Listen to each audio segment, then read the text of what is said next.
तमाम लोगों की बारी बारी शुक्रिया अदा करूं तो कम है। आप जिस कदर कसी तादाद में आ रहे हैं और माहौल को जिंदा रखिए, माहौल को जिंदा रखिए। पुलिस एडमिनिस्ट्रेशन को कहीं परेशानी उठाना ना पड़े मजलिस के लोगों के लिए। तो आने वाला वक्त में एडमिनिस्ट्रेशन के जो भाई हैं हमारे पुलिस के, उनके साथ भी हमारा इत्तेहाद का रिश्ता बनेगा।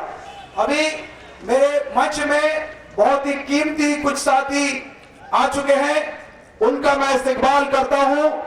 आप जानते हैं मोहम्मद आसिफ साहब खिदिरपुर से आए हुए हैं, मुस्लिम लीग के लीडर, और 2009 में लोकसभा इलेक्शन में फाइट किए थे। उस इलाके के बहुत बड़े सोशल वर्कर हैं। हम तमाम लोग उसके दिल से मोहब्बत करते हैं और आज मजलिस इत्तेहादुल मुस्लिमीन की ताईद में, उसकी मदद में, उसकी सपोर्ट में खुद मंच में आके बैठे हुए हैं।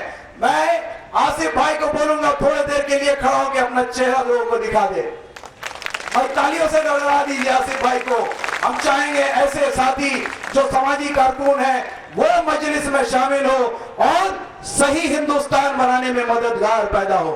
हाँ भाई, पीछे के साथी थोड़ा पीछे चले जाए। हाँ, पुलिस एडमिनिस्ट्रेशन के साथ पूरा सहयोग करे, पूरा तायुम करे। मैं और भी बताना चाहूंगा, हमारे बीच पुराने मुस्लिम लीग के लीडर अखलाकुर रहमान कुरैशी साहब, वो अभी अभी मंच पे आए हैं और वो भी मजलिस को सपोर्ट करने के लिए आज का इस मंच में मौजूद है। उनका बात भी सुनेंगे इंशाअल्लाह ताला। अखलाक भाई थोड़ी खड़े हो जाए, अखलाक भाई। हाँ, माशाअल्लाह। अभी थोड़ी देर पहले सिख समुदाय के नेता सुखनंदन सिंह आलूवालिया आए थे, लेकिन उनकी तबीयत बिगड़ जाने की वजह से वो करीब में किसी क्लब में आराम फरमा रहे हैं। अगर उनकी तबीयत थोड़ी सी बेहतर हो जाती है तो इंशाअल्लाह ताला उनको आपके सामने पेश करेंगे। मेरे सामने में बहुत सारे अखबार के रिपोर्टर, जर्नलिस्ट, एडिटर आए हुए हैं, जैसे मोतियुर रहमान जनता अदालत के हैं, कॉलम पत्रिका के रिपोर्टर भी आए हुए हैं और भी आजाद हिंद दूसरे पत्रिका के भी आए हुए हैं मीडिया के भाई लोग, उनका भी मैं तहे दिल से शुक्रिया अदा करता हूं। हमारे बीच में कमरुद्दीन मलिक साहब आ चुके हैं, वो कॉटन गैलरी के मालिक हैं और जब कभी भी सामाजिक कोई काम हुआ, कौम को जरूरत हुआ तो एक पैर पे वो खड़े हो जाते हैं। उनका भी इस्तेमाल करेंगे, उनको भी बोलेंगे। कमरुद्दीन मलिक भाई थोड़ी सी आप चेहरा दिखा दें। बारी बारी जब भी वक्त मिलेगा मैं आपसे तारुफ कराता रहूंगा, नहीं तो ये लंबा सिलसिला चलेगा। अभी हावड़ा डिस्ट्रिक्ट के जान, ऐसे तो हावड़ा डिस्ट्रिक्ट से जितने भी लोग आए हैं वो मेरे जान से करीब है।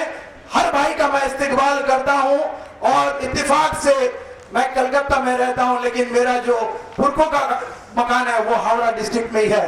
तो मैं तमाम हावड़ा से आने वाले, साउथ 24 परगना, नॉर्थ 24 परगना, मध्य पूर्व से, कलकत्ता के दिगर इलाके से आने वाले, मालदा, मुर्शिदाबाद, नदिया, दिनाजपुर से आने वाले, सभी जगह से लोग आए हुए हैं। कोई ना कोई पैगाम लेके अपने इलाके में जाएंगे। अभी हमारा सबसे मजबूत गढ़ हावड़ा डिस्ट्रिक्ट, उसके जो कारकुन है उसमें चंद नाम मैं ले रहा हूं। मैं सुबीद अली भाई का नाम लेना चाहूंगा, मारिफुल इस्लाम का लेना चाहूंगा, लेकिन उनके तरफ से, हावड़ा डिस्ट्रिक्ट के तरफ से 5 मिनट अपना तजुर्बा आपके साथ शेयर करेंगे डॉक्टर रफीकुद्दीन। और इनकी पहली पिछली जो तारुफ है वो बता दो। वो तृणमूल डिस्ट्रिक्ट कमेटी के सेक्रेटरी थे, Trinamool district committee Howrah district के सेक्रेटरी थे और मंत्री हैदर सफीर के पर्सनल सेक्रेटरी थे। वो वक्त के पुकार के साथ मजलिस की आवाज को ठुकरा नहीं सके, मजलिस को वो समाप्त करवाए और मजलिस पे कुछ समा गए और आज दिन रात अपना जान मान लगा के हावड़ा को जिंदा कर रहे हैं। मैं डॉक्टर रफीकुद्दीन को बताता हूं कि आप मंच में आइए और अपनी तकरीर को लोगों के सामने रखें। আসসালামু আলাইকুম। মঞ্চে উপবিষ্ট গুণীজন এবং আমার সামনে অনেক গুণীজন খাড়া আছেন, যাদের বক্তব্য শোনার জন্য আমি হয়তো অনেক সময় যাই। দুঃখের বিষয় আজ আমাকে তাদের সামনে বলতে হচ্ছে। তো আপনাদেরকে সকলকে শ্রদ্ধা জানিয়ে, ছোটদেরকে ভালোবাসা জানিয়ে আমি আমার কিছু কথা বলবো। কথা হচ্ছে মানুষ আর পশু পক্ষী জীবজন্তুর এদের মধ্যে একটা পার্থক্য থাকে, মৌলিক পার্থক্য। মৌলিক পার্থক্য এটাই, মানুষ যেটা করে সেটার উদ্দেশ্য থাকে, পাগলেরা যেটা করে তার উদ্দেশ্য থাকে না। অনেক সময় কুকুর বিড়াল ছাগল যেটা করে উদ্দেশ্য থাকে না। তো মানুষ আমরা উদ্দেশ্যবিহীন যদি কাজ করি তাহলে সেটা কি হবে? পাগলের কাজ। আজ আমরা বিভিন্ন দলকে আমরা স্বাধীনতার পর থেকে ক্ষমতায় বসিয়েছি। ক্ষমতায় বসাবার পর আমরা কি পেয়েছি? আমরা বলছি না, সাচার কমিটির রিপোর্ট বলছে, বিভিন্ন রিপোর্ট বলছে আমরা কি পেয়েছি। আমরা ছিলাম 800 বছরের রাজত্বকালের রাজা, সেখান থেকে আমাদের হাত থেকে কেড়ে নিল ইংরেজ সরকার। তারপরে আমাদের চাকরি কেউ বলছে 34, কেউ বলছে 32, ন্যূনতম 28, কারণ মতভেদ নাই, আমাদের 28% চাকরি ছিল। সেখান থেকে কংগ্রেস সরকার আমাদেরকে খেতে খেতে খেতে খেতে এমন একটা জায়গায় পৌঁছে দিয়েছে, 14% পৌঁছে দিয়েছে।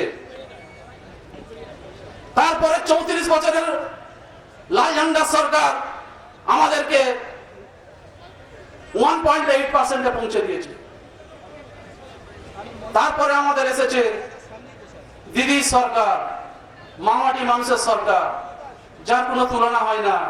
যে সরকার যেটা করে সেটাই 1 নম্বর, রাজত্ব চালাচ্ছেন 1 নম্বর। উনি যখন ছবি আঁকেন সেটা 1 নম্বর নাকি? ওনার ছবি আর বিক্রি হয় না, উনি নিজেই আঁকতেন, নিজেই কিনতেন, তাতেই 1 নম্বর। ওনার বই উনি নিজেই লিখতেন, নিজেই কিনতেন, তাতেই 1 নম্বর। সব থেকে বড় কথা হচ্ছে উনি মুসলমানদেরকে, সংখ্যালঘুদেরকে ধোকা দেয় 1 নম্বর। এটা জেনে রাখুন, সংখ্যালঘুদেরকে ধোকা দেওয়ার 1 নম্বর। আজ প্রতিটা পেপারে, কলম পেপার, যে পেপার আমাদের, আমরা ভাবি আমাদের পেপার, ওটা আমাদের পেপার নয়, ওটা দিদির পেপার, ওটা তৃণমূলের পেপার। ওই পেপারে প্রতিদিন প্রচার হচ্ছে আমাদের নাকি 73 লক্ষ স্কলারশিপ দেওয়া হয়েছে। 73 লক্ষ কি জানে দিদি? জানে যে লিখছে কলমের রিডার, উনি জানেন 73 লক্ষটা কি? আমরা তো আছি 3 কোটি, আমরা তো আছি 3 কোটি। তার মধ্যে যদি 73 লক্ষ লোকের স্কলারশিপ দেওয়া হয় তাহলে জেনে রাখবেন প্রতি 4 জন পিছু 1 জন করে স্কলারশিপ পায়। তো আপনারা আপনাদের পাড়ায় মিলিয়ে নেবেন, 4 জন পিছু 1 জন স্কলারশিপ পেয়েছে না পুরো গ্রামে 2 জন স্কলারশিপ পেয়েছে। এসব ধোকাবাজি, এসব ভাঁওতাবাজি, এসব ভাঁওতাবাজি বন্ধ করুন। আপনারা পাগলের কাজ না করে মানুষের কাজ করুন। আপনারা বুদ্ধি আছে, মানুষ হলে তার বুদ্ধি থাকবে। বুদ্ধি খুলুন, সজাগ হন, সচেতন হন। আমাদের আর ঠকাবার জায়গা নেই। আমাদেরকে ঠকিয়ে ঠকিয়ে ঠকিয়ে ঠকিয়ে এমন একটা জায়গায় ঠেলে দিয়েছে, দেখা যাবে যে আমাদের চাকরিতে কোথায় আর স্থান নাই। আমি হায়দ্রাবাদী সফি সাহেবের সিএ ছিলাম, আত্মসহায়ক। আমাদের কোনো কথাই চলতো না, কোনো কথা নয়। দিদি ঘোষণা করলেন 10,000 মাদ্রাসা দেবে। আমি হাওড়া জেলার 65টা মাদ্রাসা অ্যাপ্লিকেশন করেছিল, তাদেরকে নিয়ে বসলাম। বসার পর যেটা দেখলাম সব ফাঁকা, যেখানে যাচ্ছি সেখানে কিছু কাজ হচ্ছে না। কোথায়? উপরন্তু আমাকে ফোনে গরম দেওয়া হচ্ছে যে আপনি মাদ্রাসা নিয়ে পড়ে আছেন কেন? এই ধরনের কাজ কারবার। 10,000 মাদ্রাসার একটা মোটে অ্যাপ্রুভাল দিয়েছে, সেটা হচ্ছে লালগড়ের মাদ্রাসা।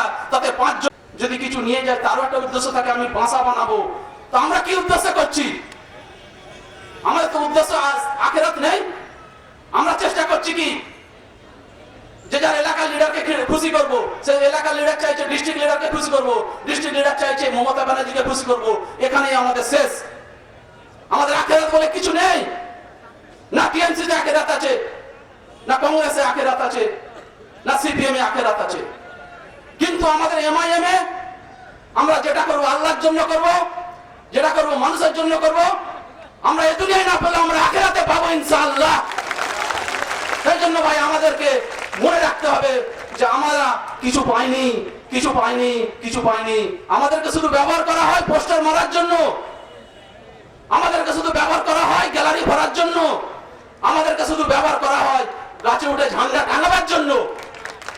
আমাদের ছেলেরা যদি এমআইএ ভর্তি হয়ে যায় ইনশাআল্লাহ দেখে নেবেন প্রতিটা পার্টির ঝান্ডা লাগাবার লোক পাবে না, প্রতিটা পার্টির ঝান্ডা বাঁধার লোক পাবে না, প্রতিটা পার্টির পোস্টার মারার লোক পাবে না। আমরা এমআইএম করব, আমরা ভাগ হব না, আমরা এক। আমাদের আল্লাহ এক, আমাদের কোরআন এক, আমাদের হাদিস এক, আমাদের নবী এক, আমরাও এক। ইনশাআল্লাহ ইনশাআল্লাহ আমরা এক হয়ে থাকবো। আমরা যদি এক হয়ে থাকি আমাদেরকে কেউ টলাতে পারবে না। আরেকটা কথা মনে রাখবেন ভাই, মুসলমানকে পাঠিয়েছে আল্লাহ তাআলা সারা 18,000 মখলুকাতের জন্য। হিন্দু মুসলমান নয়, 18,000 মখলুকাতের জন্য।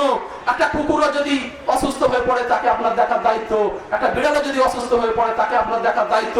আপনার শুধু হিন্দু মুসলমান ভাববেন না, আমাদেরকে সবাইকে নিয়ে চলতে হবে, সবাইকে আমরা মানিয়ে নিয়ে চলবো।